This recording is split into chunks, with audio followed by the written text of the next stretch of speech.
in listen-only mode.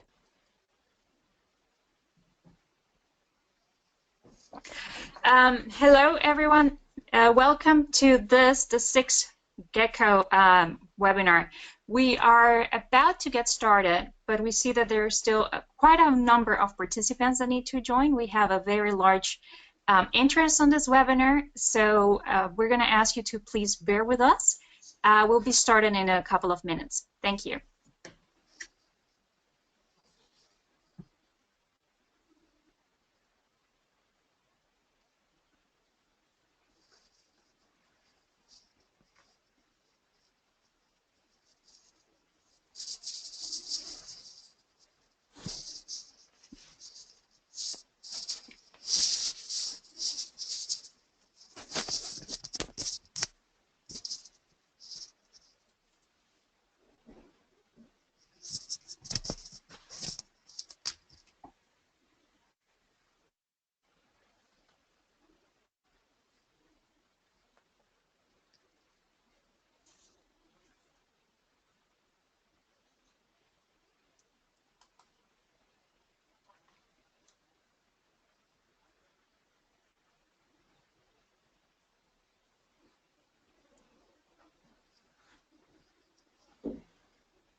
Hello, everyone, and welcome to Gecko series of webinars.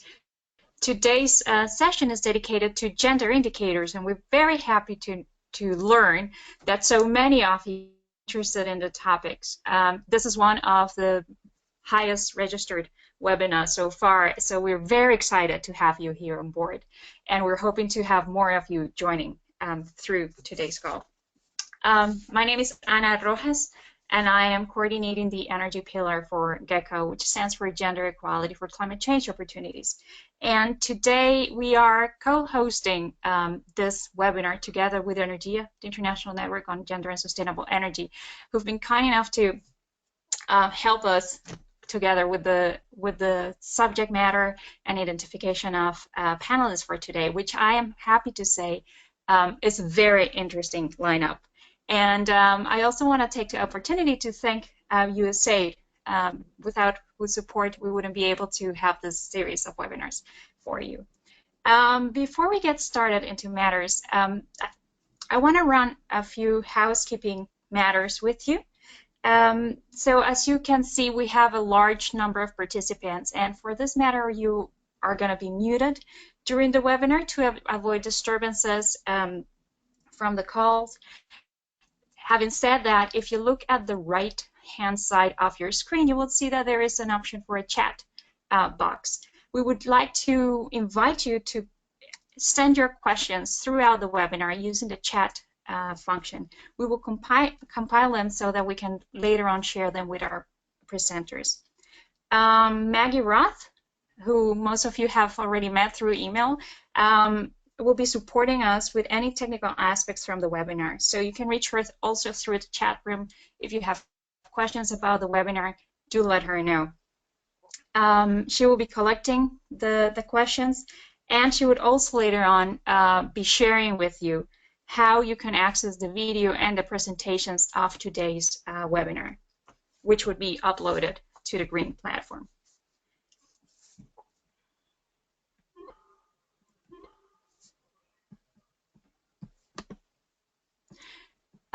As I said, GECO is Gender Equality for Climate Change Opportunities, an initiative that's it's a 5-year program that's supported by USAID and implemented by IUCN since 2014. And its energy work has been designed to support not only the energy sector, but also the intersection with the mitigation sector, and to try and better understand and address how gender responsiveness can be brought into filling different gaps.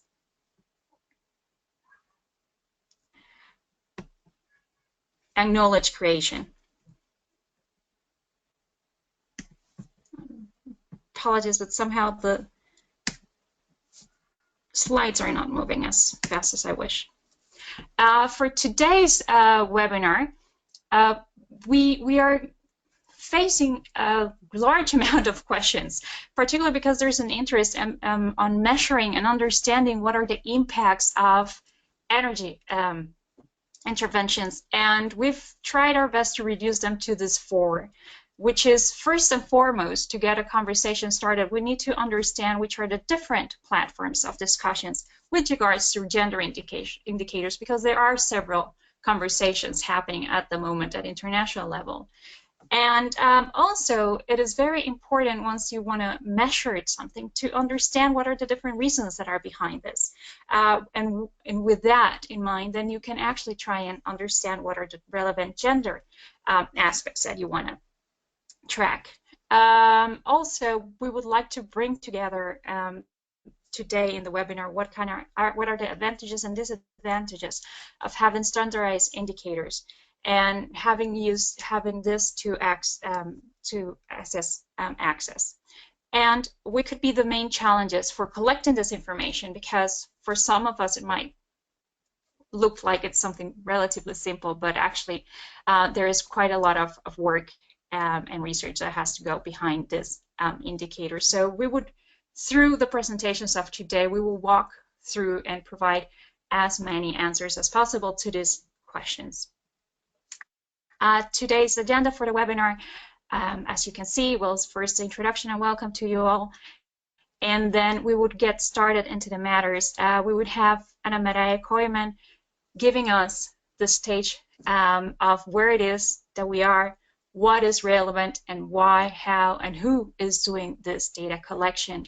And she'll be followed by Tanya Winters, who's going to provide us with some observation, challenges, and strategies for getting the right indicators. And finally, Vivian Foster is going to help us have a better understanding and how the global tracking framework is helping us to address gender and understand gender within the sustainable framework. And finally, we would have a Q&A session. If you're interested in an initiative, a GECO initiative, I would like to leave you here with the website for the Green Platform that you can visit for accessing resources on renewable on energy, gender and mitigation, and our contact details.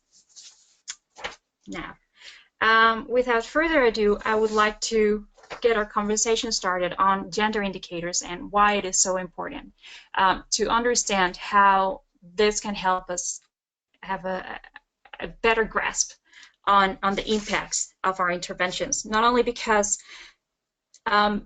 they can help us understand access and move forward from that, but because there are other angles like job creation and how can we, by using gender indicators, try to bring these discussions in understanding of the benefits or co-benefits which are being sought through mitigation initiatives.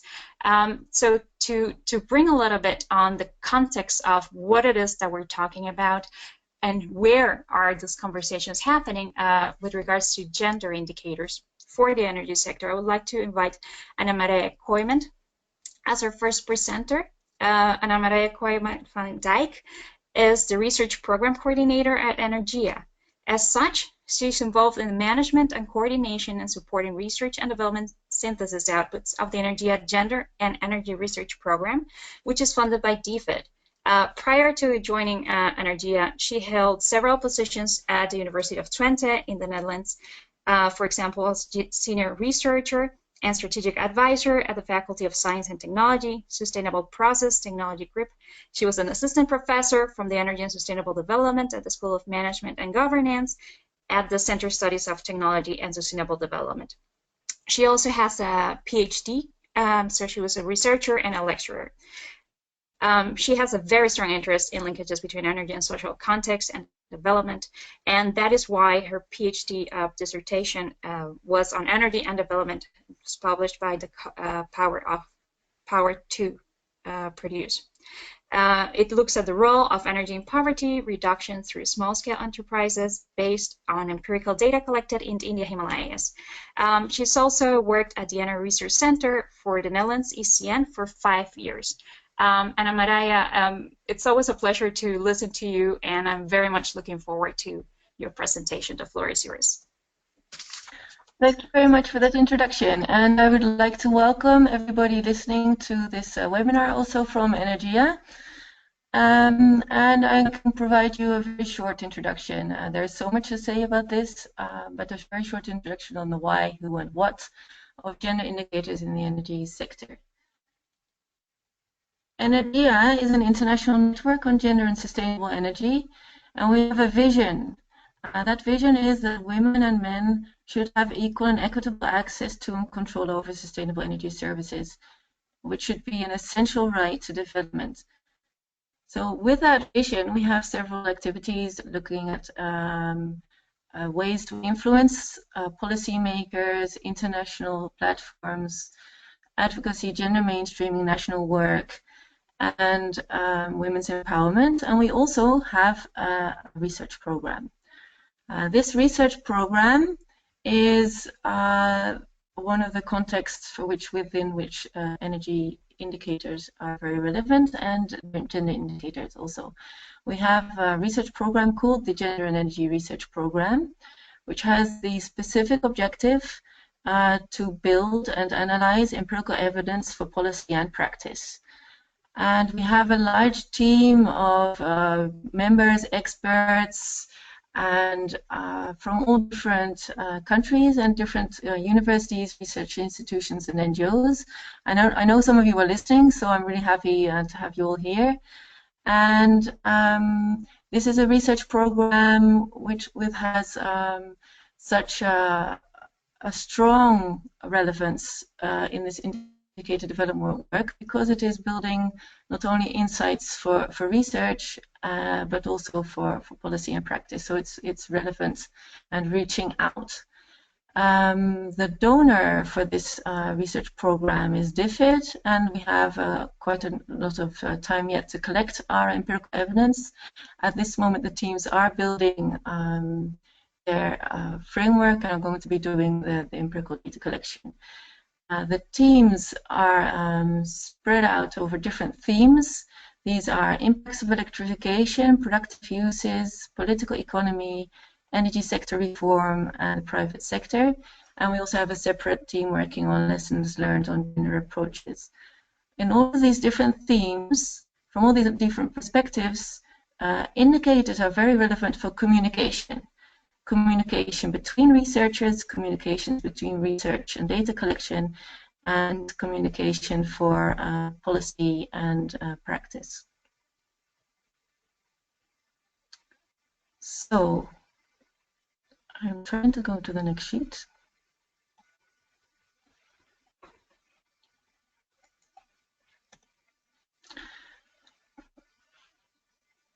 Why gender indicators? Well, it depends which aspect you're coming from. We may have different reasons to be interested in gender issues, and there may lead to different reasons to have indicators. If you're coming from it from an angle of economic growth or business development, it's still very interesting to know how involvement of women can enhance these economic progress.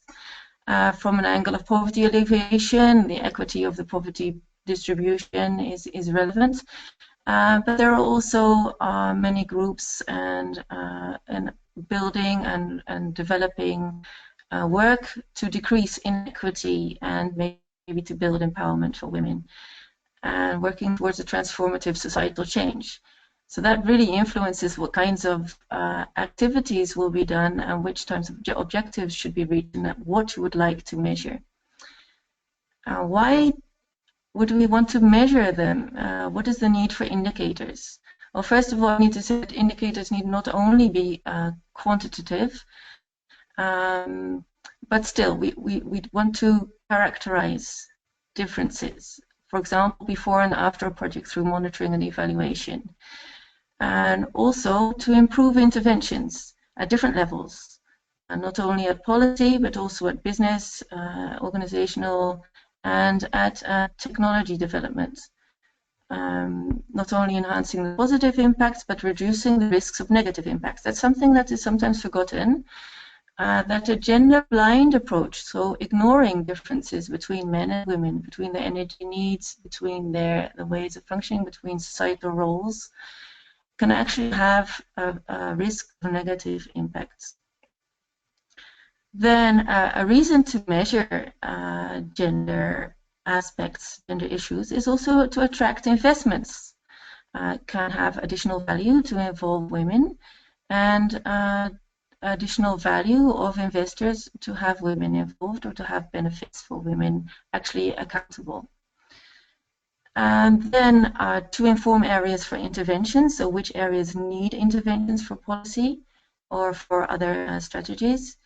And an important reason to have indicators is to avoid evaporation of gender and gender issues in intervention development. Even if policies are there, policies are gender sensitive, or the right words are there, having indicators to actually measure impacts can really help avoid evaporation of these issues. Then I was going to say something about who. There are so many people involved, many organizations involved. I'm going to mention a few. A very prominent platform, of course, is the SDGs, which looks both at development and gender is an important aspect of that. There are 3 goals which I will look into a bit deeper later on that specifically mention gender or energy, and there are linkages between gender and energy in all of them. The most prominent of those is SDG 7, in which sustainable energy for all is leading the initiative to have energy access. And indicator development is an important part of that. Under the MultiTier Framework, the energy access is being characterized. This is will be elaborated later on in this webinar by Vivian, I suppose. And the global tracking framework shows how far we are in this energy access for all. It also gives a good impression of the nexus. There are many documents that show both the quantitative and qualitative aspects of energy, gender, and poverty here. Then the ICRW and the Global Alliance have developed a monitoring and evaluation framework for social impacts of the clean cooking sector. This is one of the leading initiatives, which is quite advanced so far, and it is very relevant for the business level. IRENA has indicators and data on women and men in jobs in the renewable energy sector. W+ is a relatively new initiative which is building indicators and surveys to certify social benefits for investments in women, including with energy technologies. Such certificates certifying the benefits could lead to more investments and could also link to other certificates such as in climate emissions. The World Health Organization, of course, has always been very involved in indicator development for health issues at national and international level. And there are many collaborations ongoing, being built, strengthening in relation to indoor air pollution and health improvements that could be achieved through changes in cooking and energy supply to health services, such as in clinics. And the health is an area in which indicators are relatively well developed and data is being collected compared to more less tangible benefits and impacts.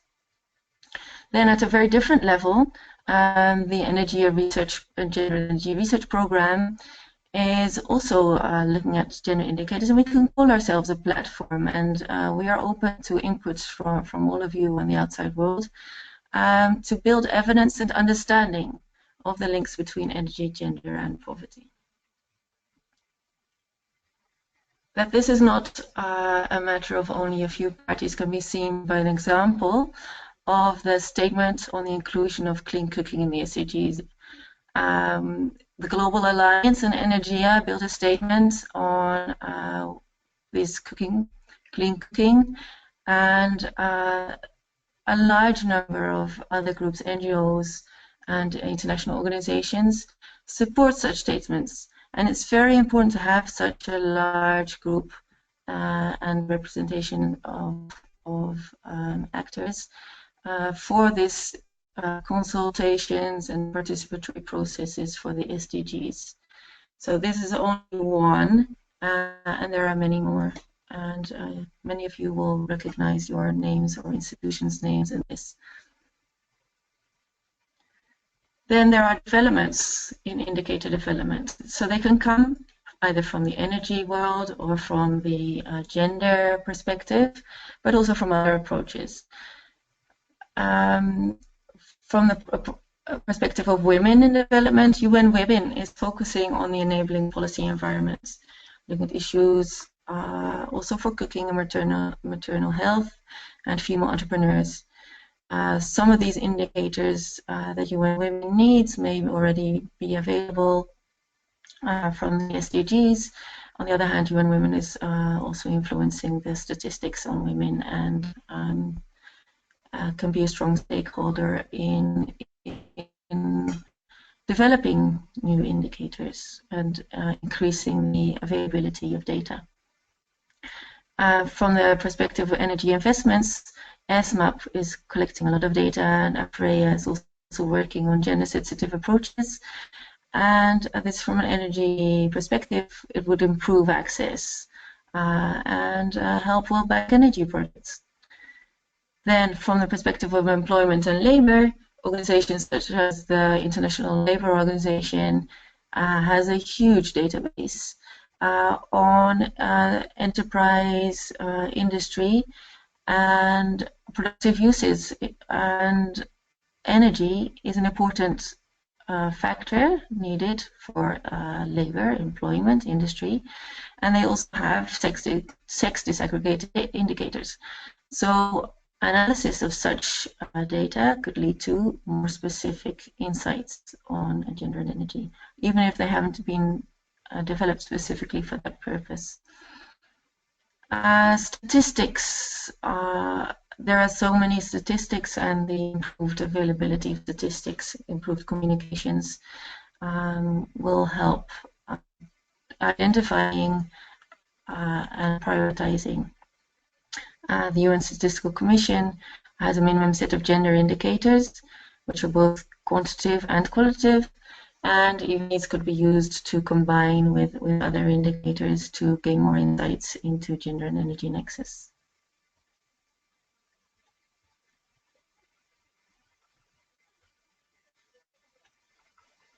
I'm waiting for my next slide.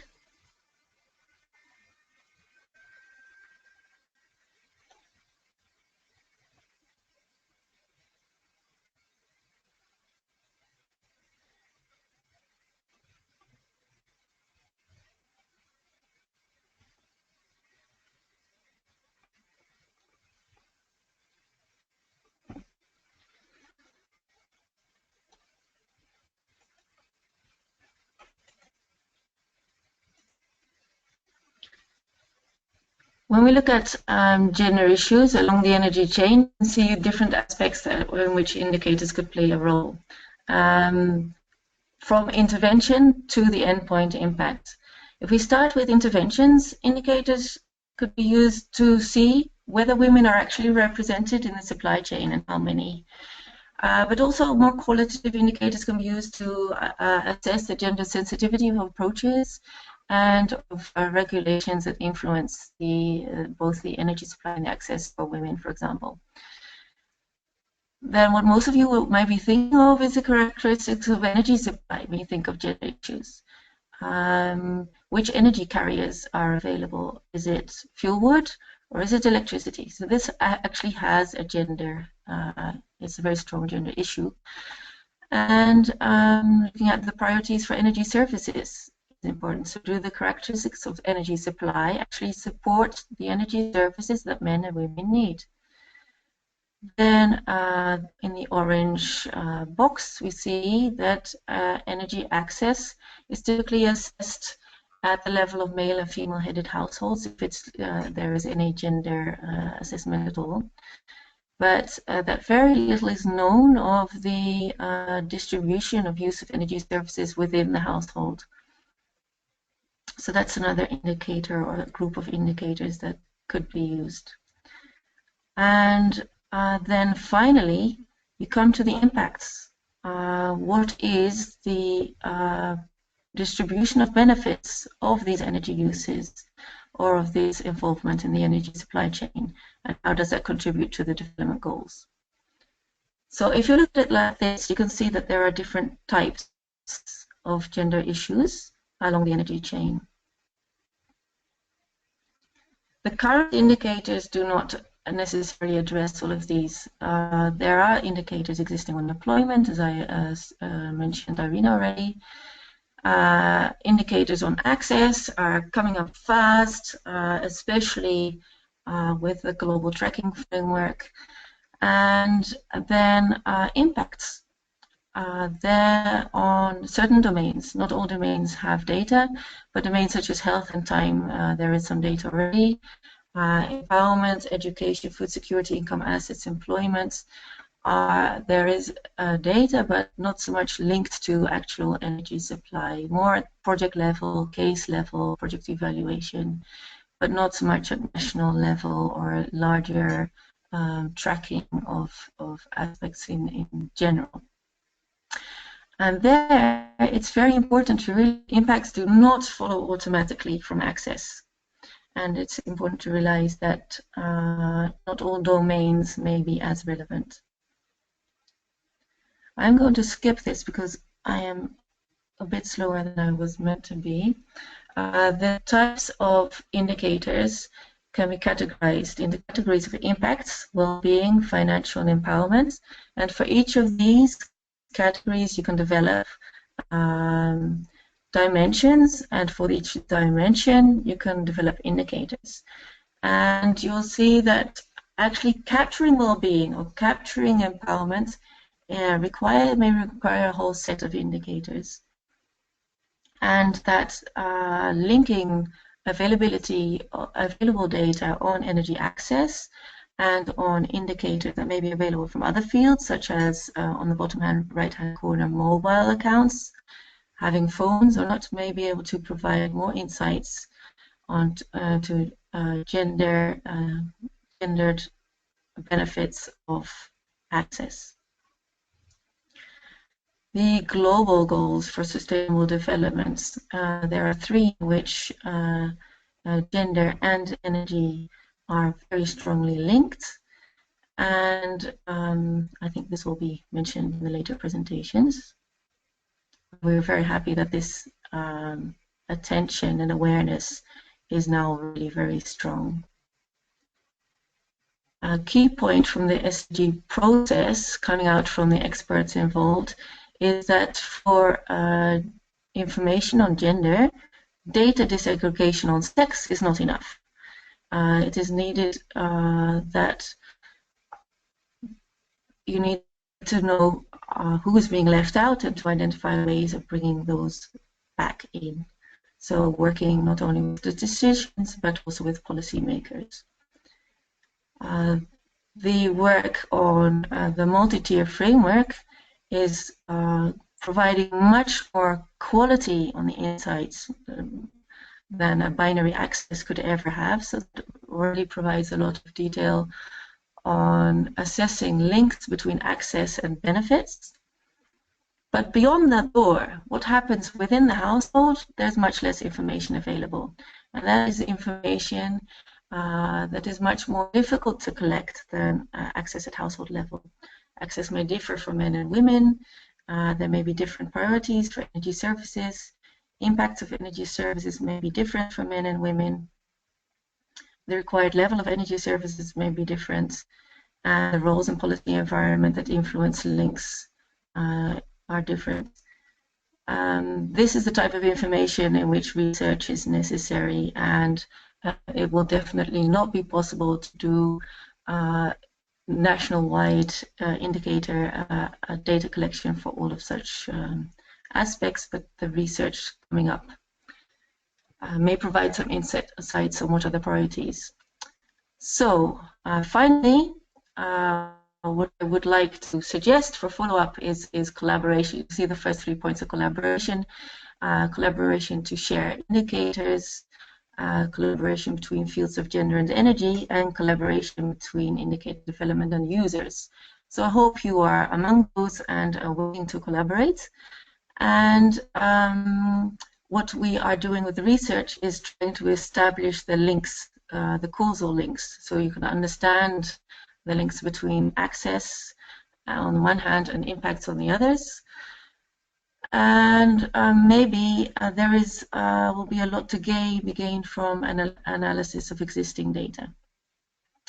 And I would like to support you all as Energia, and I know GECO will also support this, the sharing of experiences, cases, and data, and to discuss these. And GECO and Energia will facilitate that. So thank you very much for listening for this part of the presentation, and I look forward to hearing your questions. Thank you. And thank you, Ana Maria, for helping us go through what is a very complex mapping of actors, understanding of different situations, and particularly a very important reflection that you were giving us at the end of your presentation, which is sex disaggregation is not sufficient unless there is some thought process behind the data that is being collected. You're not going to get the reasons of why some are more disadvantaged and how to bring them back to the table. And I think that this would be a brilliant way of also bringing in now Tanya Winters, who's going to help us discuss a little bit further about the challenges and that are there in terms of addressing gender indicators and what kind of strategies we can bring in. Tanya is an associate professor from the Center for Development and Environment of the University of Oslo. She holds a PhD in social anthropology and a master's in power engineering Tanya's research is focused on social sustainable energy, and she has done fieldwork in Zanzibar and Tanzania, Kenya, Malawi, India, and Norway. The gender dimension is central to Tanya's work. She's been invited to contribute to a background paper to the World Development Report in 2012 by the World Bank on electricity and gender equality, and is currently leading Energia's IFI project, which examines the conditions that enhance women's empowerment through electrification. She's also researching the gender impacts of Chinese and Norwegian interventions in Malawi and Zambia with a Aid Effect project. She's been one of the first anthropologists to focus on electrification, and the author of The Impact of Electricity, Development Desires and Dilemmas, which you should read. She has on several occasions been invited to present her work, as we're doing now, and she's a lecturer at the University of Oslo and Chancellor College in Malawi, and is currently an external examiner in the Energy and Society program at Durham University in the UK. Tanya, you know I'm very interested in hearing what you have to share with us, so please, the floor is yours. Yes, thank you very much, Anna, and thank you for inviting me to participate today.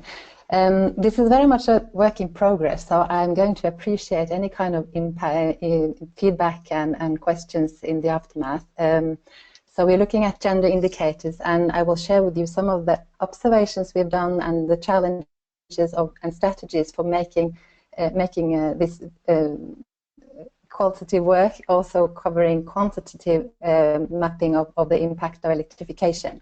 Of course, the gender indicator has to have a purpose, and to us it's about women's empowerment through electrification. And we're not only interested in measuring the outcomes qualitatively and quantitatively, but also accounting for why and how it happens. So this is very much inviting for mixed methods to try to get also the reasons behind the process and effects in each different context. So and we have a particular focus on comparing grid and decentralized system, and we will do so in 3 different countries, Kenya, Nepal, and India, to see what the type of access means in terms of women's empowerment. The work is financed by DFID, and we are part of the Gender and Energy program that Anna Maria was talking about. And we have 4 partners in addition to the University of Oslo. There is TERI in India, and we have Kenyan and Malawian partners also in the program.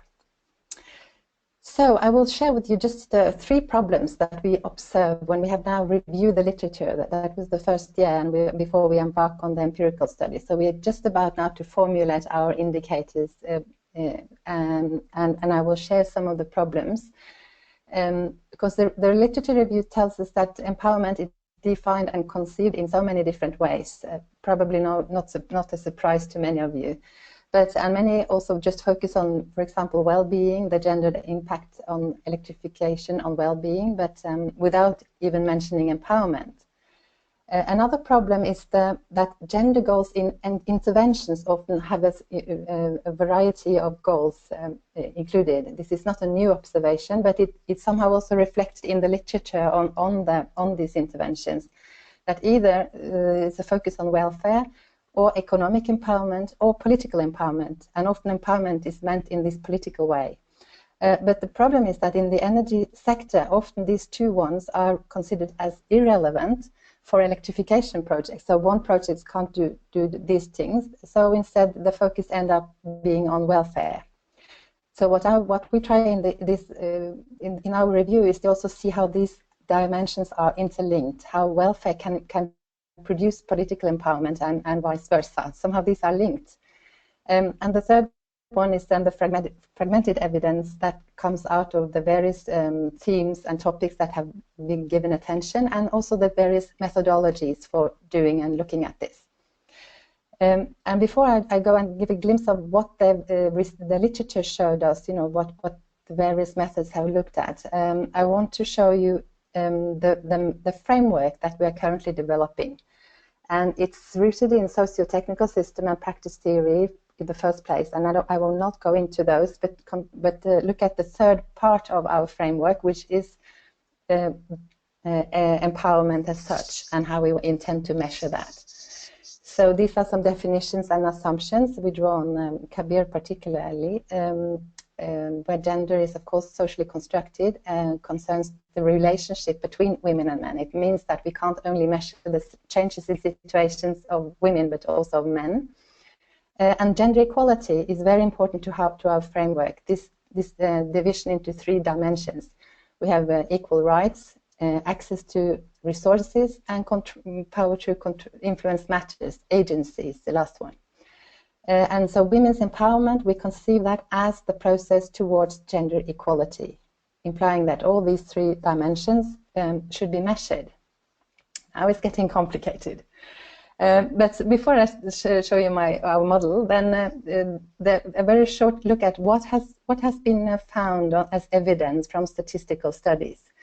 In those studies, they look at the impact of having electricity access or not, and they look at employment rates, the type of fuel use and cooking technology, and welfare indicators. So drudgery, fertility rates, and also girls and boys study time and enrollment in school. This is very, very well documented.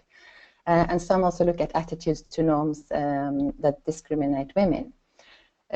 But in a way, if you see the model in the bottom there, we have the electricity access as the input, yes or no, and we have a kind of black box, what is happening in between, but we have very solid measurements of the changes in certain indicators. The problem is, of course, sometimes the data and the evidence is contradictory. So in some places, women get more employment because of electricity, Nicaragua, South Africa. In other places, not. Indian study. So there is a problem of accounting for why this happens. Now, on the qualitative side, there is a much more focus on not only electricity or not, but more the electrification, both as a process and the design of the systems and the gender design of systems, and with a focus on very much more comprehensive on social practices, so how material and social aspects are connected rather than the single indicators. And so these kind of studies, they focus on all different aspects that you can think of in terms of gender, so welfare and empowerment, gender relations and norms and so on. So this is a kind of, and often based on case studies, so they provide very thorough descriptions of what happened and why in a given context. But because their focus varies so much and the samples are small, there is very little aggregation of this kind of knowledge, on the general level. What can we learn from each case study, and what was differences between them? So both of these main types of methods have their weaknesses. So what we then do by using mixed methods, we have this part of our framework where we have the following categories, which you can recognize from the definition of empowerment. On the rights, let's see, yes, rights, norms, and social positions. So in a way, the structural things that are behind gender equality in many places. Then we have the access to resources and control of them. And we emphasize also what Kabir does to distinguish between the short-term material and the long-term material opportunities or endowments. Because if you have you get some income, it's not necessarily so that you become rich over time or even decide on how to spend the money. So this has to be examined. Then there are social resources and human resources. As I said, the last one is very well documented in terms of welfare. But on the next one, there's very little evidence, and mostly from qualitative work on various types of decisions, both the life decisions and the everyday decisions, everyday life, when to cook a meal or any kind of little change that electricity produced. And we also put emphasis on looking at agency in electricity within the home, who decides on electricity, and women's degree of involvement in supply, systems of supply, so electricity supply and systems. And then we introduce a fourth category, which is on the impact of women's involvement in supply, because it's interesting to look at how, to what extent that has a wider effect on the community, not only for the women who get involved. You could say it's a human right, men and women should have equal rights to be part of the systems. But it's also interesting to see if this has a wider effect, which has been the case in some cases. Yes, and of course, all these dimensions, some of them are suited for looking at in terms of numbers and surveys, so how many, these kind of questions you can count, whereas other things are more suited to obtain through qualitative data, where you can get to how and why and the links between various parts of a story, get the people's own perspective. But we think that many of the dimensions in the way we look at empowerment can be measured in both ways, so kind of complementary data to answer the same questions. And I will give you some examples now to end with three slides showing examples and these are somehow ideas where you see the material. This is for material opportunities, so one part of the access to resources, where the two first ones are the access to using electricity, where we think maybe a question could be, in which rooms do you use electric lights? So some are portable, some are fixed, and in what rooms do you keep them? This has shown to be very important, and in a Sunderban survey we did, it turned out with mini grids that 27% of the households, this was 106 examined, did not have electricity in the kitchen. They could have 3 lights and they have given priority to other rooms. So that's a very easy way to count something that can be very important. And then access to use electricity, various appliances and mobiles. Who is using the mobile on a daily basis, for what purposes?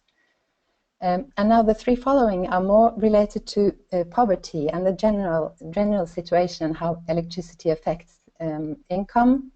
It's strange that no study that we found on electricity's impact give a specification of men and women's income and the effect. So there's no evidence on this in the electricity literature. And access to food is also part of poverty, and I also work with livelihoods and so on. So it's so you're discovering how many months during the last year did you not have enough to eat. And in times of food scarcity, who in the household is more likely to go to bed on an empty stomach? Could be a kind of to get the focus also on poverty in these kind of surveys.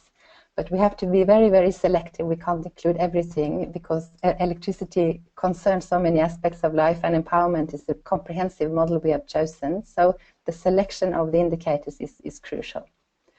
Another set of examples are related to human resources. So the welfare, many of the welfare studies have already covered these things, and we think time use is very important to keep warm in this kind of surveys.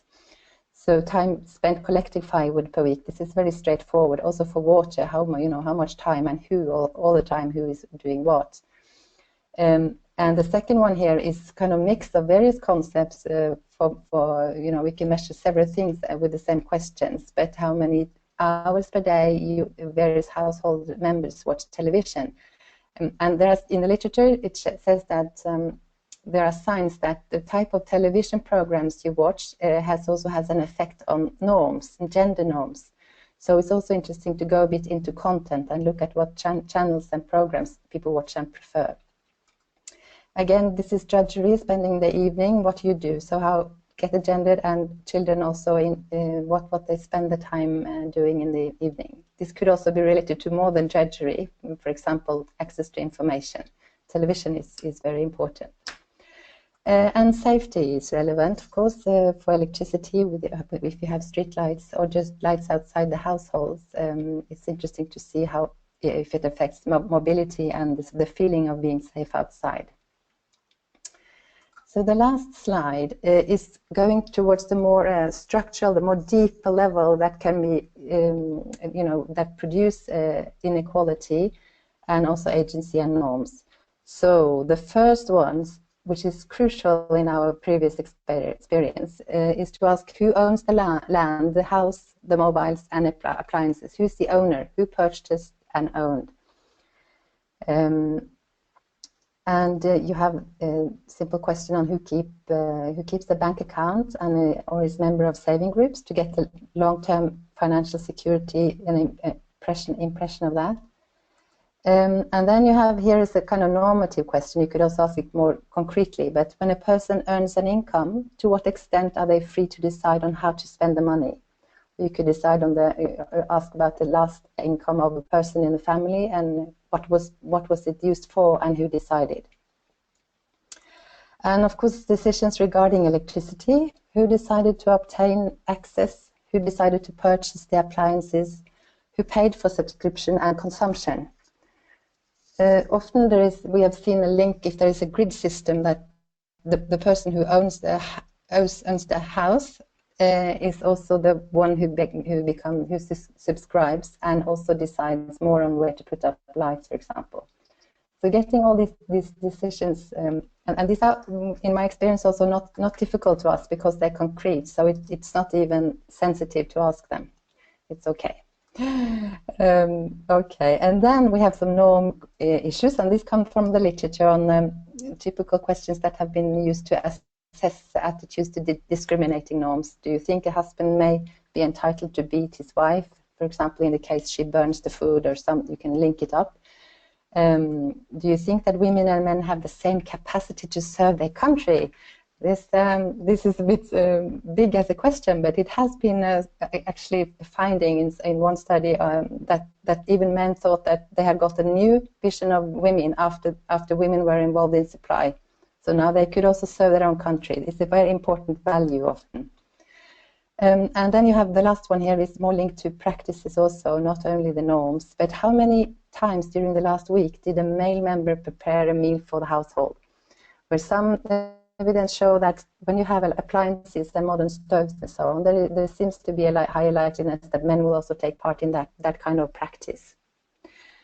So these are questions, ideas for questions that we have at the moment, and any kind of feedback and experiences I would be very happy to discuss. And as I said, I think because energy concerns maybe 1,000 things in a person's life and industries and so on. So it has the questions we ask, they have relevance for so many aspects. So the selection is really the trouble. And I think for the global tracking framework, it might be a difficulty to actually have space enough for gender questions, because there are so many necessary questions to map access. But that we are going to hear in a moment. Okay, so this is just a photo to end with, reminding us that electricity matters both for people involved in supply and for those who get to use it and use it in new ways. So I will stop there and just give you a little overview of what are our results so far in FAO the first year, some work in progress that we hope to get out during this year. So thank you very much. And thank you, Tanya, for such an interesting presentation. I think one of the most interesting things is to hear how complex it is when we're thinking about empowerment and what that could entail. And also, one of the remarks that you were giving us at the beginning, which is that sometimes dealing with empowerment is seen as not relevant to energy interventions. And I think you've given us a very extensive explanation of why this is not the case. And I am very sure that the audience and participants are going to be very happy also with your guiding questions and examples from the last 3 slides. I found it really interesting. And also on that note, and your invitation to participants to share their expectations and experiences, I would like to remind you that you can post your questions to our panelists using your chat box function to the right-hand side of your screen. So please keep on sending us your questions. We're receiving some of them and comments. So we will be very happy to present them to our panelists later on. And now I would like to take the opportunity to invite Vivian Foster, who's going to exactly help us understand how the Global Tracking Framework and the MultiTier Framework are addressing these gender questions. Vivian is the global lead for energy economics, markets, and institutions at the World Bank. She's worked as a senior economist in the Latin American region and led economists in the African region, leading to a wide range of analytical, operational, and corporate engagements, often cutting across infrastructure sectors and working on the macroeconomics and fiscal interface. Since 2012, she's been sector manager of the energy anchor and subsequently practice manager, strategy and operations for the new global practice.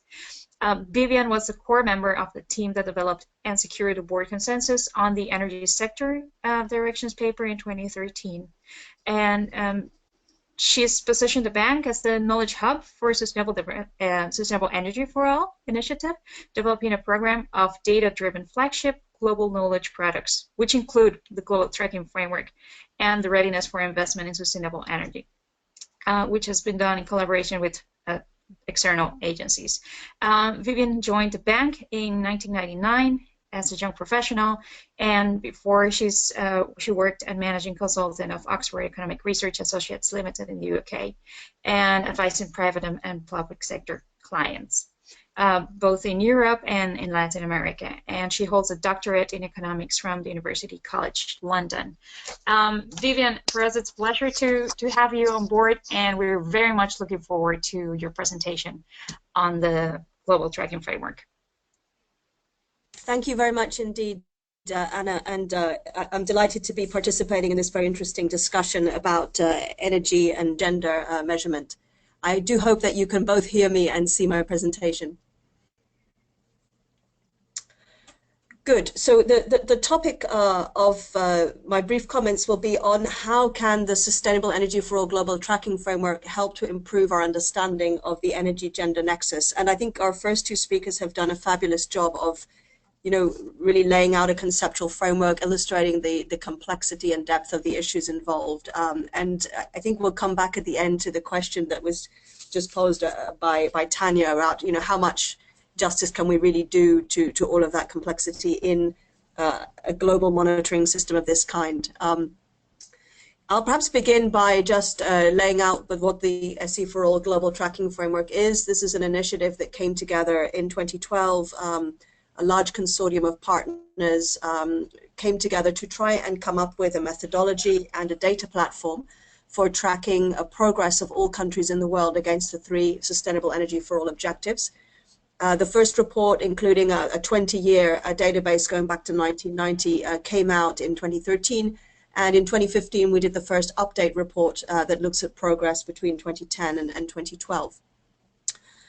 Throughout this process, we were very conscious that our ability to measure energy access leaves something to be desired. It's based on household surveys that basically give us a binary indicator of presence or absence of electricity in the household, and it doesn't cover the many quality dimensions that in the end may determine how meaningful that energy access really is.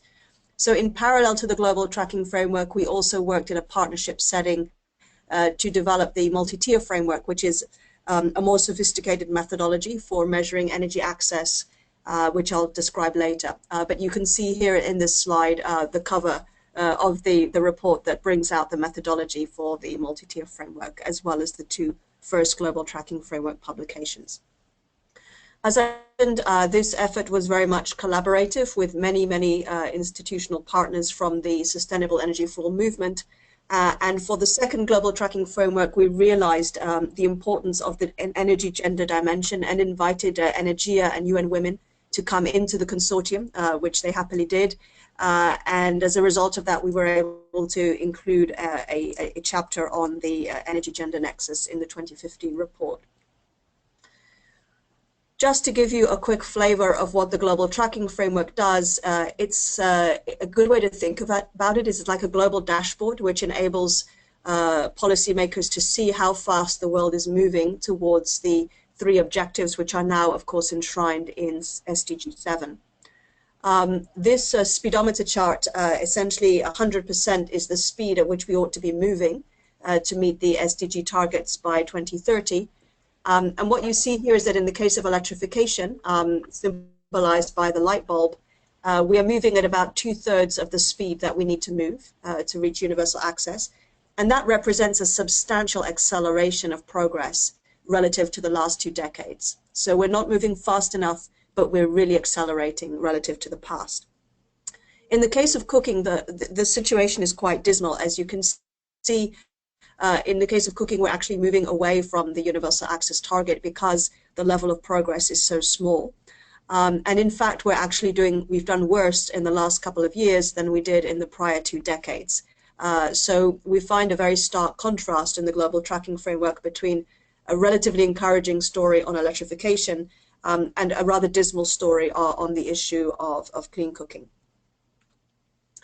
You can see this in the size of the energy access deficit, which we estimated to be 1.1 billion people without electricity in 2012 versus 2.9 billion people without access to clean cooking, so almost 3 times as much. And the reason for this is quite clear.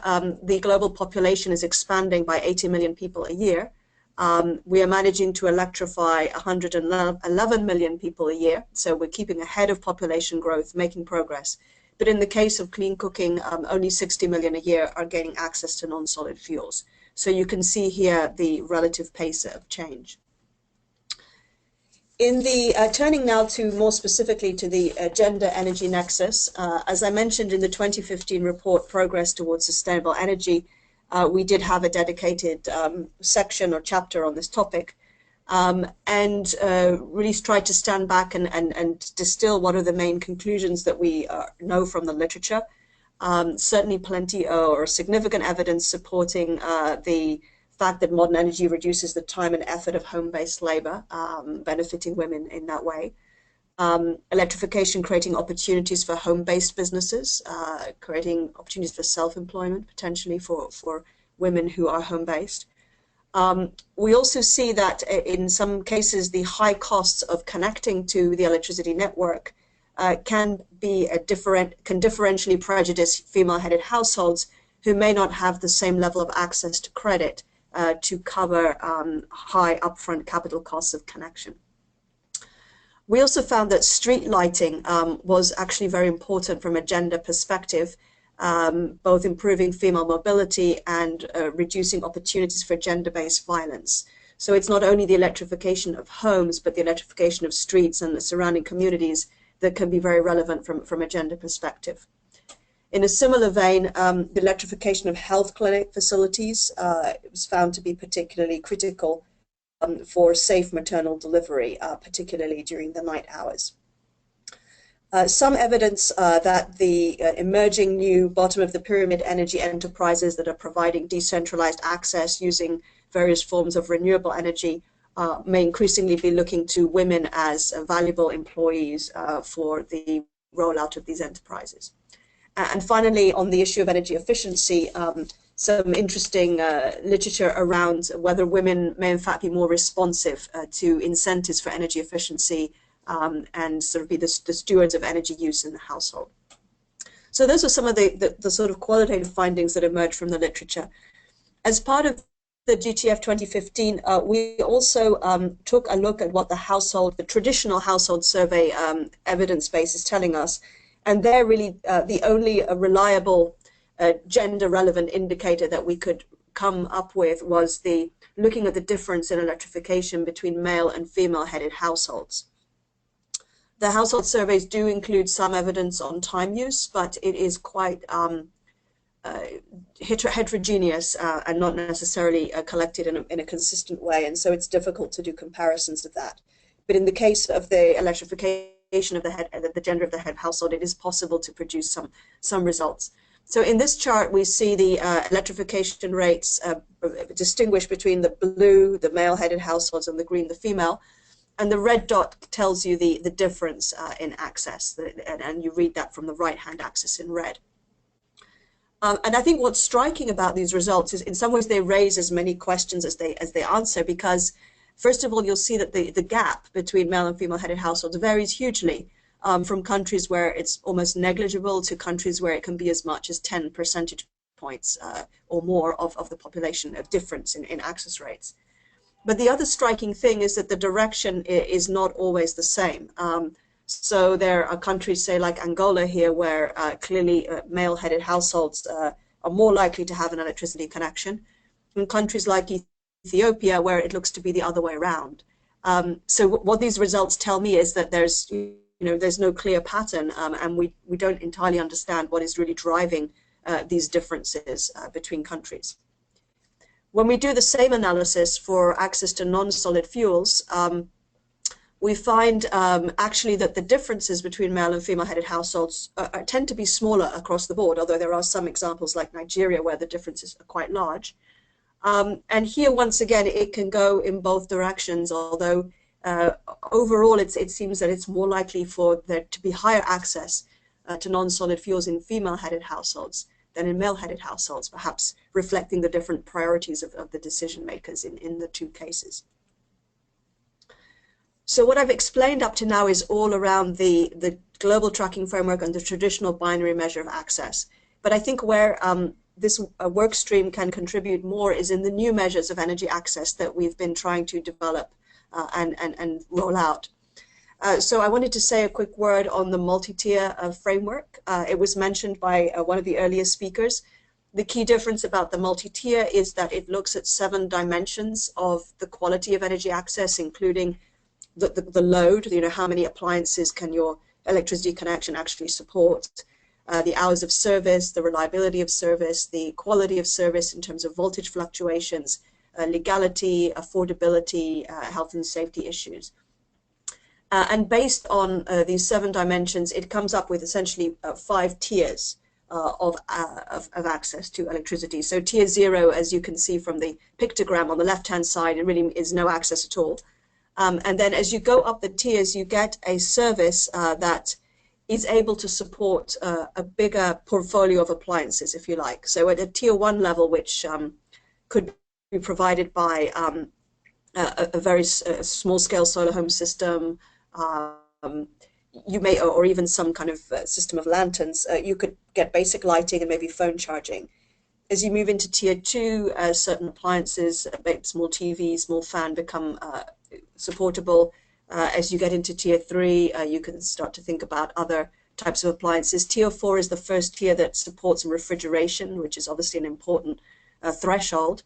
And tier 5 is really the kind of 24/7 OECD levels of service where even cooking with electricity is a possibility. So you can see there that obviously it's not the same to have tier 1 access or to have tier 4 access, and that's why we think it's so important to be able to measure this. Now, following the kind of conceptual agreement of the multi-tier framework, we've subsequently developed survey instruments, so questionnaire instruments that allow you to collect all the information that you need in order to decide which of these tiers any particular household might be in. We think this is particularly valuable because it puts all technologies within a common framework. It doesn't matter so much whether it's grid or off-grid, but any technology can be situated on this spectrum. Another advantage is that it illustrates that any intervention along the energy supply chain may actually be able to improve access. It may not only be about extending wires to households, but if there's not enough electricity to provide a decent service, then actually putting more generation capacity on the system may actually bump households significantly up the ladder here in terms of tiers. So this multi-tier framework is now having been piloted in a number of countries. We did some successful pilots, particularly in Africa, in DRC, in Uganda, in Guinea, and in the state of Bihar in India. During those pilots, we were able to fine-tune the survey instrument, which is quite lengthy and quite complex. And we now have underway the first global energy access survey.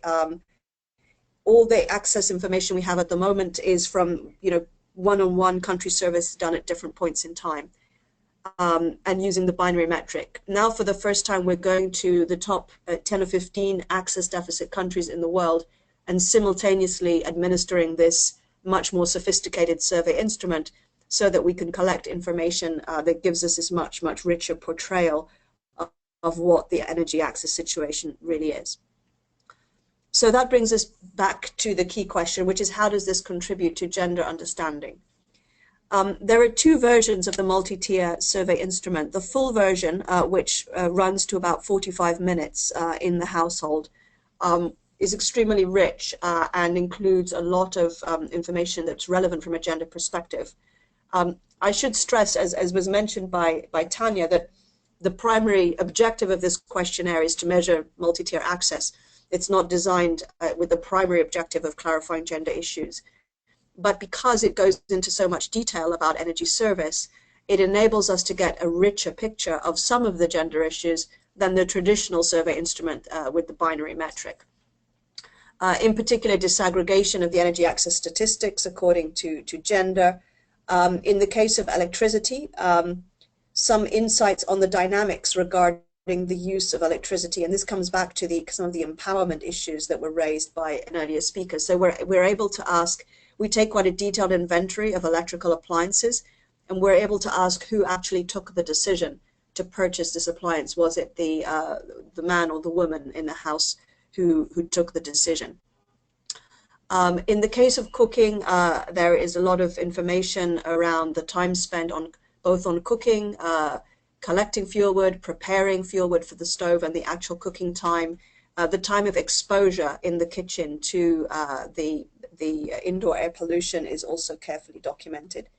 And finally, though not on this slide, there are a number of attitudinal questions in the main survey, which essentially ask questions around a number of issues relating to energy and gender, including, for example, street lighting. How important is street lighting to affect the safety of women in communities? So I'd like to leave it there. As I mentioned, in the full survey, there's a lot of information, but in the we do have a shorter version of the survey, which only amounts to about 15 minutes. This version we are looking to mainstream into the omnibus household surveys that have been conducted to collect the binary metric, so that we could ultimately replace that source of information with at least a subset of these richer questions. Thank you very much. Thank you, Vivian. I think it's one of the most interesting, if not the most interesting, presentation I've heard so far about the MultiTier framework. It's been really interesting to hear all the work that you're doing, and especially the findings that you are having. It is impressive, especially when you see how close we are in terms of energy access in some areas, and how far behind we're doing, particularly with cooking and heating technologies. And also seeing how you've managed to include gender considerations into the different surveys and modules, even though that was not the main idea on how the MultiTier framework was designed. So it's all very interesting. We have a series of questions that have been coming in. We have about 15 minutes for the Q&A session. So I'm going to ask the presenters to keep their answers short as much as possible. I'm going to start with you, Ana Maria. I have here a comment that says, great overview from you. Could you give some examples of how measuring gender aspects can attract investments? And this person would be interested in hearing about the causal links insights emerging from looking at access and impact data. And Vivian also, or Tanya, if you want to jump in and say something about this, you're more than welcome to do. Okay, thank you for that question. The idea with making visible what the benefits are is actually attractive to organizations such as involved in CSR, donor organizations, funds such as from the EU who are willing to put in money to finance risks associated with additional social benefits. That's the kind of thing for which indicators are very relevant. And the benefits, these parties that are willing to pay for such benefits are increasingly realizing that poverty is not the only disaggregation, but that benefits are generally inequitably distributed also between men and women. And there is a very, very large and increasing interest to see that the investments in these projects are also reaching women.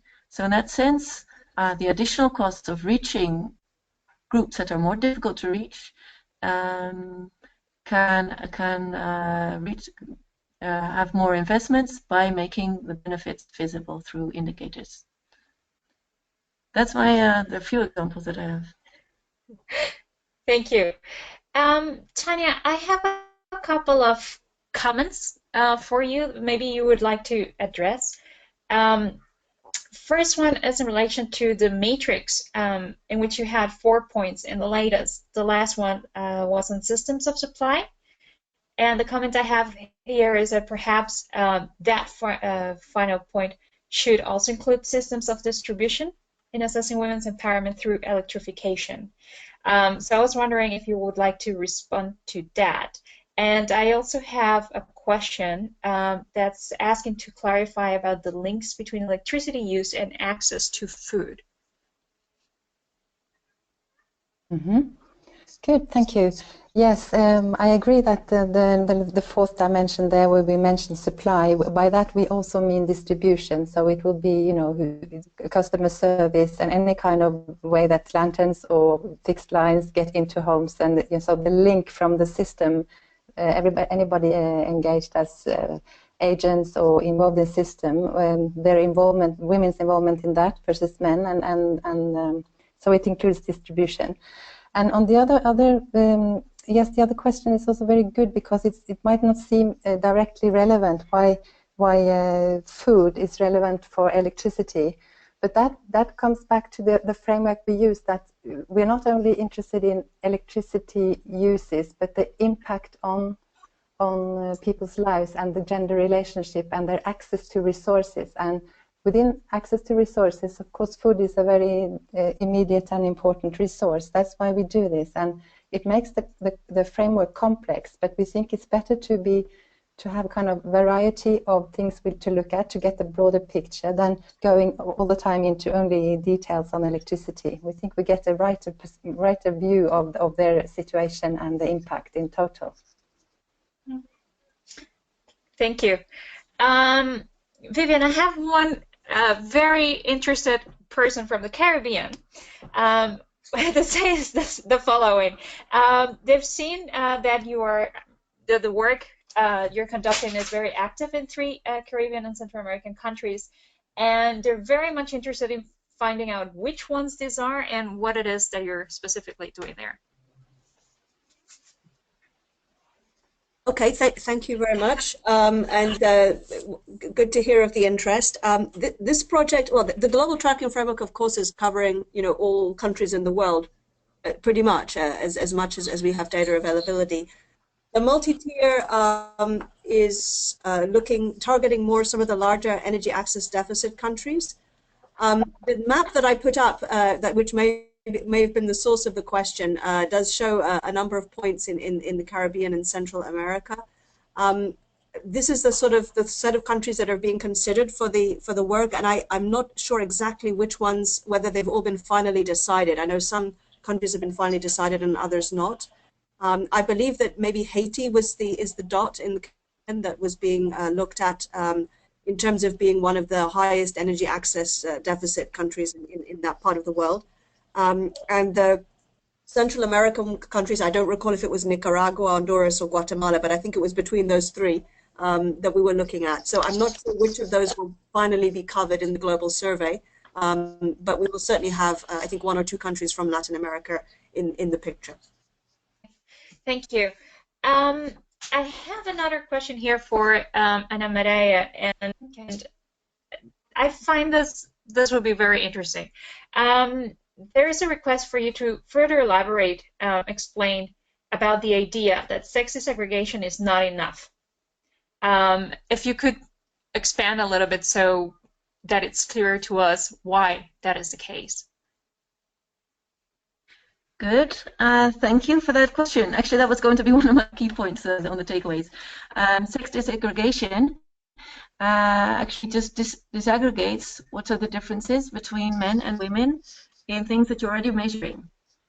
While if you really look at issues from a gender perspective, you would also try to include issues that are relevant from a gender perspective. So maybe adding issues, changing issues, adding indicators, looking at contexts that are relevant from a gender perspective. That is one of the key differences. I hope that clarifies what I meant, because I think that's a very important message to have. I think it does. Thanks. Tanya, I have here first a compliment to you. This is great work and framework. It says that you indicated some examples where during your presentation where data didn't always line up in the same way. Perhaps Nicaragua and South Africa against India. Which information about empowerment is most relevant to understand these differences? Which approach to empowerment? Was that the question? No, I think the question is that you were mentioning during your presentation that data doesn't always provide the same answers, and you were reflecting a little bit on information from Nicaragua and South Africa and India. So yes, okay. The information that's relevant to actually try and understand what empowerment is. Yes, well, I would also be very interested in understanding, I mean, the key is to understand how electricity produce more women, you know, leads to more women in the workforce, if that is a development goal or good for the women. So, but my point is then, so that would be one of the aspects we would look at, you know, how many women get employed and so on. That is a very crucial part. But so my point is that we don't know why this happens. So that would be, you know, that maybe other methods or more contextualizing of the results would have brought more knowledge about why it happens and what measures it could take in another context to provide where you have electrification and other measures that jointly produce more employment for women. Okay, thank you. I have here a question for both Vivian and Tanya, and perhaps Vivian, I'll ask you to answer first. It says both of you highlighted differences on how energy access can have radically different outcomes depending on the country. It seems agency and norms are really key in understanding the dynamics at play. How good are we at understanding these aspects on gender relationships? No, I think we are just in the realm of electrification. I think we're just in the beginning, and I agree. It's very, very important. Agency is what Kabir uses as the criteria for measuring empowerment. Whereas we also we think we can expand that and also emphasize, you know, access to resources and norms and so on. But it's really the key, and I think we are just in the beginning of knowing how this interacts, how electricity may influence. Electricity can't do everything, but knowing how it interacts is central. I don't know what you say, Vivian.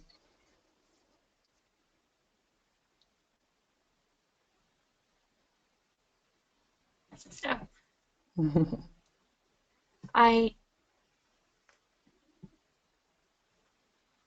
Vivian, are you still with us? Sorry, I was on mute. Yes.